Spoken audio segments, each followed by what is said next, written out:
A la izquierda podéis ver exactamente los valores de los bines, los valores según el diagrama de ANSI, que veríamos en este cuadrilátero y que tendría realmente que proporcionar el proveedor de LED a un fabricante.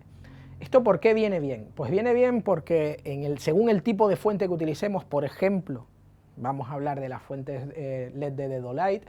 Dedolite incluye en el interior de la carcasa, incluye siempre, además del número de serie, el número de bin. Eso significa que si nosotros tenemos un plató con distintas fuentes del mismo fabricante, en este caso de Dedolite, y pasado mañana, cuando hayan pasado 20.000 horas o las que sean, el LED se ha agotado y cambiamos ese LED, podemos especificar qué bin queremos, porque no todos van a morir al mismo tiempo, no todos habrá que cambiarlos al mismo tiempo, y si de repente nos viene un bin que en ese momento será de un LED mejor, en realidad será mejorado y demás, pero nos dará un color distinto. Y nos encontraremos con que según vamos cambiando las fuentes vamos a tener dominantes porque los bines son diferentes. Pues bien, sabemos de cada uno de ellos el número de bin exacto para poder pedir el recambio con ese bin. Eso es muy importante poder hacerlo. Es algo que en general importa muchísimo porque, como podéis ver en la parte baja de la imagen, de cada 10.000 LED fabricados se pueden obtener bines precisos aproximadamente de unos 130 a 150 de esos 10.000. O sea, no es ninguna tontería, siempre hacemos la misma comparación, pero sigue siendo una comparación válida. La fabricación y la elección de bines para iluminación profesional basados en LED es como escoger diamantes, cuáles valen, cuáles no, cuáles son más puros, etcétera, etcétera, etcétera.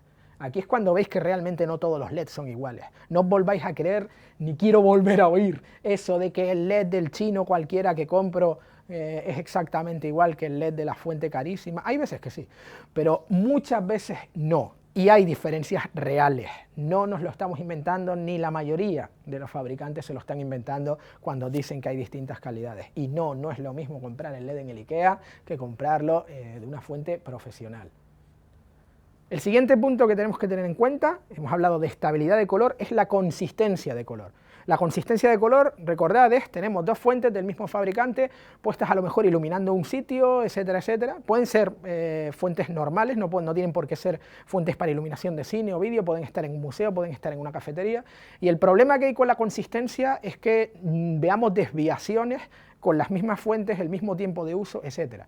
¿Cómo se notan? Bueno, aquí tenemos de nuevo un diagrama de cromaticidad ampliado para ver el cuadrante o el bin, y dentro del cuadrante, como podéis ver, la elipse de Macadam, y vamos a ver cómo desviaciones de 2 pasos nada más pueden tener diferencias notables. Fijaos cómo en este caso existe una falta de consistencia que nos da una dominante cálida y solo nos estamos desviando dentro de la curva de Planck, nos estamos desviando el equivalente a 2 elipses de Macadam, 2 pasos de la elipse de Macadam. Y tenemos una inconsistencia más cálida. Si vamos hacia el otro extremo, inconsistencia fría. Tened en cuenta que esto estaría exactamente en el mismo sitio. Una nos estaría dando un color y otra otro completamente diferente. Lo mismo pasaría con la desviación de la curva de Planck. Si la desviación, si habláramos de desviación de curva de Planck en vez de cambio de temperatura de color correlativa, fijaos, de nuevo 2 pasos dentro de la elipse de Macadam, pero en este caso hacia arriba, positivos, tendríamos dominante verde y hacia abajo dominante magenta. Es decir, que en la imagen que vemos ahora podemos ver varios efectos de esto. Primero, tenemos las fuentes recién compradas y tenemos los 2 sofás que veis ahí iluminados y todo es maravilloso y genial y bla bla bla. Los sofás no es que sean nada del otro jueves, el cuadro del fondo es un horror, pero básicamente está bien iluminado. En la parte central tenemos lo que pasa cuando han pasado X años. Sí, pues bueno, ya no nos da igual, los sofás todavía parecen más horribles, el cuadro se ha quedado igual de feo, pero vemos que efectivamente se mantiene la consistencia. Pero el mayor problema es la tercera imagen. Vemos que las 2 fuentes de luz no tienen el mismo color, son del mismo fabricante, tienen las mismas horas del uso y, en fin, este es el problema, cuando no se fabrica con una consistencia. Y aquí podríamos ver lo que ocurre in situ. Si esta es una foto real en un lugar real y todas estas fuentes que veis ahí, que son, ya veis que hay una diferencia, parece que está hecho a posta para que quede más bonito y quede casi el arco iris, pero no, chicos, esto tenía que tener el mismo color. Y sin embargo, pues ya veis, estas cosas ocurren. Motivos por los cuales ocurre esto. Varios motivos afectan a la consistencia de color, a veces en la misma fuente. Pero el factor más importante de todos, me voy a centrar solo en uno, es la temperatura a la que están operando las fuentes LED en este caso. No hay nada más crítico para una fuente LED que la temperatura a la que está operando. Pero si los LED son fuentes frías, si no dan calor, efectivamente, si yo me pongo delante del LED, no me está dando ningún tipo de calor. Pero aquí dentro sí que hace calor. De hecho, en este tipo de LED en concreto, toda esta parte posterior que veis es una carcasa diseñada única y específicamente para disipar la cantidad de calor que se genera en el LED. Aquí hay discusiones de cuál es la temperatura a la cual debe funcionar un LED internamente. Todavía no hemos llegado a una conclusión. Los mejores fabricantes empiezan a llegar a la determinación de que a lo mejor para tener un buen rendimiento, tanto de color como de vida útil, a pesar de que la vida de cualquier LED es muy grande, mucho más que cualquier otra fuente de luz, vienen a ser 65 grados centígrados. Lo que está claro para todos los fabricantes es que el LED peta a los 85 grados. Esto es una verdad inmutable. A partir de los 85 grados, cualquier relación con la realidad puede ser mera coincidencia. Luego veremos que esto se examina a la hora de analizar los LED de forma profesional. Pero efectivamente 85 grados es esa temperatura a la que no queremos llegar, no queremos que el LED llegue a esa temperatura. Y ya digo, no es algo que vosotros vayáis a notar, porque podéis tocar esto y nos vais a enterar, y porque en la parte delantera no vamos a notar ningún tipo, no genera ningún tipo de calor. O sea que es muy importante para que eso no pase, los materiales, la materia prima, y los mecanismos y los aparatos utilizados en la fabricación para producir los LED. Y también para producir la fuente en sí. Claro, si nosotros no tuviéramos, por ejemplo, esta carcasa específica para disipar el calor, a pesar de que estuviera maravillosamente bien fabricada la unidad de LED, se calentaría y sobrepasaría esos 85 grados. También importa el entorno donde estamos. No es lo mismo tener la fuente en el desierto del Sáhara que tenerla en Siberia. A cualquiera afectará de distinta manera al LED. Cuanto mejor sea la carcasa, menos se verá afectado por ese problema. Por eso es tan importante la fuente de luz, por eso no es lo mismo hacer la fuente de luz de PVC que de acero inoxidable, que de titanio, etcétera, etcétera. Y por último, la corriente eléctrica. No es lo mismo la corriente continua que la corriente alterna, esto es muy importante. En Estados Unidos, además, siempre tienen pequeños problemas con estas cosas porque ellos son fanáticos de los cambios de la corriente y demás. Pues bien, consistencia de color. Hemos hablado, ya digo, de la estabilidad y hemos hablado de la consistencia. La tercera premisa básica, la que nos falta, es el mantenimiento de lumen. Esto que suena fatal, pero el mantenimiento de lumen, básicamente de lo que habla es de la depreciación de la calidad de la fuente de luz con el paso del tiempo. Para medir esto, habitualmente se utiliza un método conocido como el test LM80, test elaborado por otra sociedad estadounidense, la Sociedad de Ingenieros de Iluminación de Norteamérica, llamada IESNA. Bueno, pues la IESNA recomienda hacer este test. Los resultados de este test son más de 100 páginas de datos, aburridísimas, pero a la gente que compra los LED para meterlo en sus fuentes de luz le resulta fundamental. Entre otras cosas, el test LM80 hace pruebas a 3 temperaturas diferentes, 55 grados, 85 grados y una tercera temperatura que elige el fabricante o proveedor del LED concreto, y que normalmente están escogiendo temperaturas que van entre los 100 y los 105 grados. Insisto, a partir de 85 el LED ya no está en sus mejores momentos, con que 100, 105 estamos hablando de temperaturas de funcionamiento extremas para un LED. Se prueba con corriente continua y con 25 grados de temperatura ambiente en un plato específico durante un mínimo de 6.000 horas y se van recogiendo datos cada 1.000 horas. ¿Qué ocurre con esto? Bueno, lo más curioso es que, al igual que ocurre, ojo, porque esto ya pasa en los HMI, los mayores cambios por el paso del tiempo en la calidad del color suelen ocurrir en los primeros momentos de vida del LED y no al final. La mayoría de las fuentes de iluminación, las lámparas de descarga, las de arcos, las de tungsteno, pues el filamento se va a la mierda, la descarga explota, se funde, etcétera, etcétera, es decir, petan. Eso no pasa con el LED. El LED dura muchísimo más, o sea, su vida real va muchísimo más allá que su vida útil, pero su vida útil acaba mucho antes. En los mejores LED, como podéis ver, hay una desviación normalmente, o podemos medir con el test LM80, una desviación de la curva de Planck, normalmente entre las 600 y las 5.000 horas de uso, al principio de su vida útil. ¿Qué pasa más allá de las 6.000 horas de uso? Claro, el TGL M80 llega hasta las 6.000 horas, esta gente no puede estar toda su vida examinando una fuente de luz.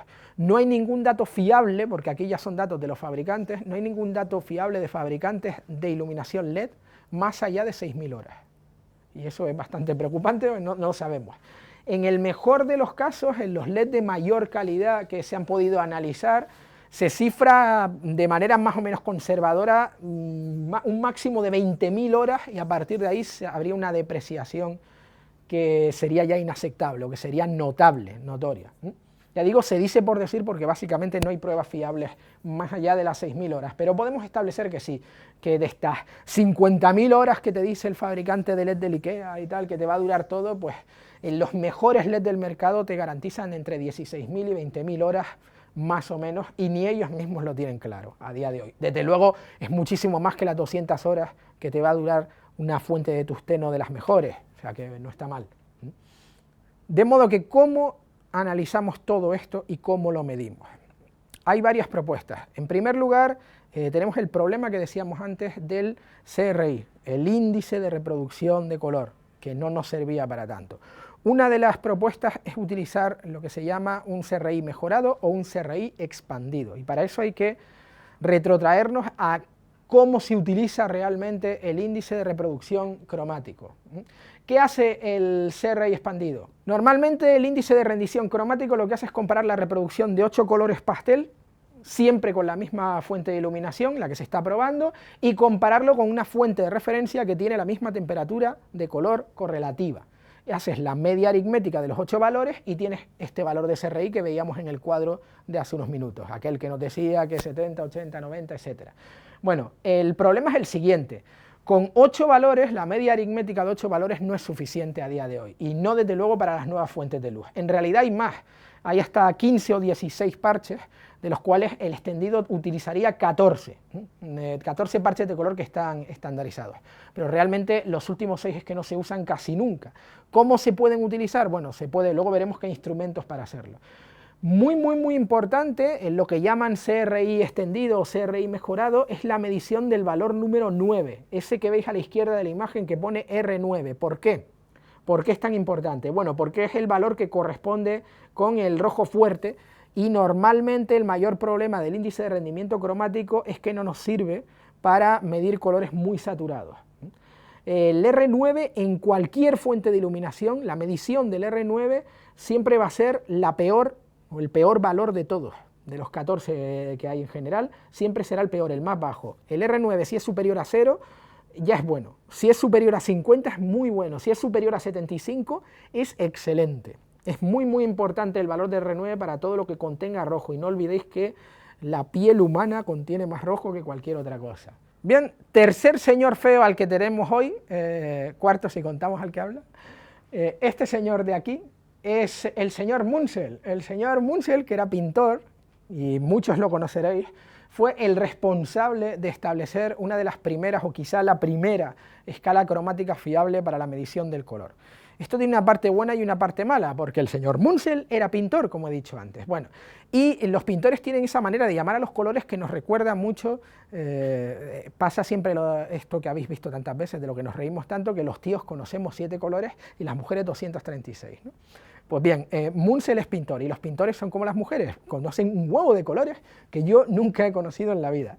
El Atlas de Munsell, que es conocidísimo, la primera versión es de 1913, se basa en lo siguiente. Primero tiene una escala de valores que son directamente escalas de gris, o una serie de valores de gris.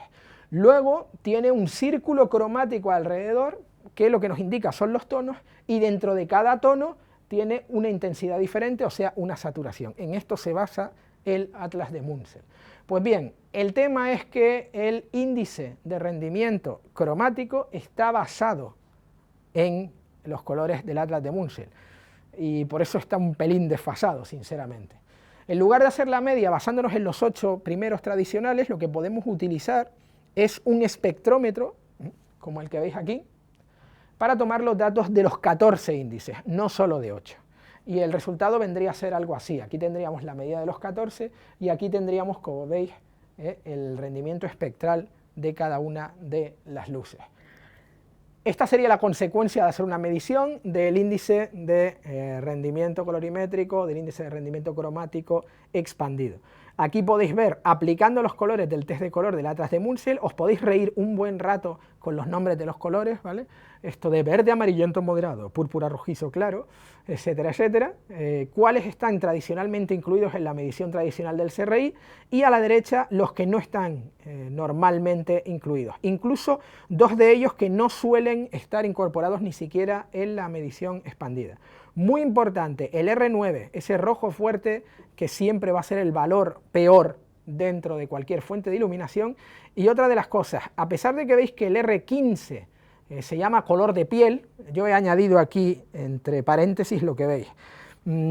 Por experiencia he llegado a ver que el color de piel a lo mejor asiático cuadra, pero realmente para un caucásico el verdadero color de piel es muy importante, es el valor R13, es decir que muchos de vosotros, los que seáis caucásicos, o sea blancos espantosos como yo, que sepáis que según Munsell somos rosa amarillento claro, o sea que ya tenéis un color muy gracioso del cual nos podemos reír.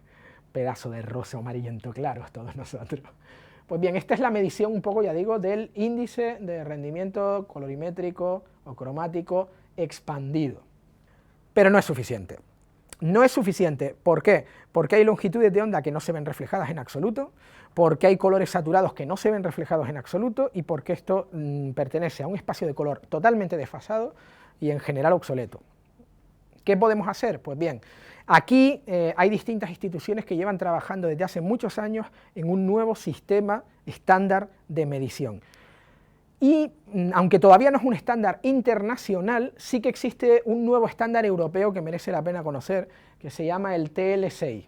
Son las siglas del índice de consistencia en la iluminación para cine y televisión, o Television/Film Lighting Consistency Index. ¿Esto quién lo ha elaborado? La Unión Europea de Cadenas de Difusión, o EBU. La EBU pues es esta gente que determina siempre cómo van a ser las cartas de ajuste en cámara, las cartas de color, etcétera, etcétera, etcétera, a nivel europeo. Y como siempre tienen que ser diferentes a los estadounidenses, que cada uno hace sus propias historias y demás. Normalmente los europeos no pinchamos nada aquí, pero en este caso sí que se ha establecido en colaboración muy estrecha con la BBC, se ha establecido este nuevo índice, el TL6. El TL6 está pensado para incluir las longitudes de onda más largas de 630 a 700 nanómetros que no aparecen en el CRI y los colores realmente saturados. ¿En qué se basa? Toma medidas de la distribución de potencia espectral, es decir, todas estas medidas que hemos visto antes, más suaves o con más picos de las fuentes de iluminación, mediante un espectroradiómetro, un espectrómetro como el que hemos visto antes, y analizar el comportamiento de cada una dentro de un contexto, y ese contexto es el de la corrección de color a posteriori. Es muy interesante porque los valores del TLSI no dependen del color o el diagrama, dependen de la cantidad de trabajo que tiene el colorista a posteriori para corregir. Es muy gracioso, pero es así. En eso se ha basado el TLSI. Tiene una parte buena y una parte mala. Sí, es mucho más preciso que lo que teníamos hasta ahora. Pero como podéis ver en la imagen, también tiene un problema. En primer lugar, vamos a ver qué significan los valores del TLSI. Exactamente igual que el CRI, los valores van de 1 a 100. La escala en este caso no es lineal y, como he dicho, está relacionada con lo difícil que le resulta al colorista corregir color en la postpro. En el valor más alto, que va de 85 a 100, los errores son mínimos y el colorista podría pasar tranquilamente de corregir color, no le haría ninguna falta. De 75 a 85 se puede hacer una corrección, puede que sea necesaria, pero realmente para cualquier colorista medianamente profesional no va a suponer ningún problema y la va a hacer muy rápido. De 50 a 75 el colorista va a corregir sí o sí, y puede que llegue a tener un resultado que podamos decir es aceptable, pero desde luego se va a cagar en nuestros muertos porque le va a llevar bastante tiempo. De 25 a 50 el rendimiento de color es pobrísimo, hace falta un colorista que sepa lo que se hace, se va a acordar ya de toda su familia y desde luego, aunque lo corrija, los resultados nunca van a ser resultados que estén a la altura de una emisión broadcast profesional. Y por último tenemos el caso de 0 a 25, que el colorista directamente escoge entre cortarse las venas o dejárselas crecer, porque no se puede hacer nada con semejante mierda. O sea que eso vendría a ser el TLSI. He dicho que tiene una parte negativa. ¿Cuál es la parte negativa del TLSI? La parte negativa del TLSI es cómo se ha medido. Se ha medido intentando encontrar un estándar y una media entre distintas cámaras del mercado. ¿Por qué? Hemos dicho antes que los sensores tienen un comportamiento diferente, sobre todo con las fuentes de iluminación LED. Lo más gracioso de todo esto es que la sacrosanta BBC, a la que respeto mucho, porque hace unos white papers acojonantes, ha decidido hacer esta medición con las cámaras tradicionales broadcast de emisión que ya existen, no con toda la nueva hornada que viene y que ya está presente. Es decir, han hecho una media con 8 cámaras, concretamente 8 sensores diferentes de 8 cámaras. 7 de esas 8 cámaras son cámaras con un bloque óptico con prisma de separación de color y por lo tanto con 3 sensores, y 3 sensores, y aquí lo importante, es SD. Si hiciéramos este tutorial dentro de 5 años, no estoy seguro de si quedaría en televisión alguna cámara que funcionara con CSD. ¿De qué nos sirve el TLCI entonces? Si las diferencias más bestias, sobre todo con iluminación LED, se dan en los CMOS y no en los SD, y los CMOS van a ser el estándar, prácticamente lo son ya. Solo hay una cámara, la octava, con sensor CMOS, bien elegida, es la Arri Alexa, es el sensor con mayor rango dinámico del mercado y con la mejor curva, diría yo, la LOC-C sobre todo en los blancos, pero es una cámara frente a 7. Obtener la media con una cámara CMOS y 7 con CSD es un poquito ridículo, incluso para la BBC. No soy yo quien para enmendarles la plana a estos señores, pero realmente es para pararse a considerar si el índice este va a salir al mercado desfasado desde el principio. O sea que siempre esto va a requerir sucesivos reajustes, por supuesto, y se irá actualizando, con lo cual supongo que esto se corregirá. Pero a día de hoy, más fiable que el CRI es, pero de nuevo ya digo, 3 SDs, pues hombre, es una cosa que ya no se suele ver tanto, y por lo tanto no sabemos a dónde nos puede llevar. Y por último, para ver en práctica todo este mamotreto que os he contado, y todo este rollo impresionante y aburrido, lo que vamos a hacer es sentar a una persona aquí y vamos a colocar 2 fuentes de iluminación. Una fuente tradicional, es decir, una fuente de tungsteno, y al lado una fuente LED. Y pondremos 2 fuentes LED de distintas calidades para que veáis cómo y cuánto se nota la diferencia cuando tenemos esa situación tan complicada que es relacionarla con una fuente de incandescencia que en CRI notaría por lo menos un 99, y en TLCI, según los últimos análisis, esta en concreto da un 100.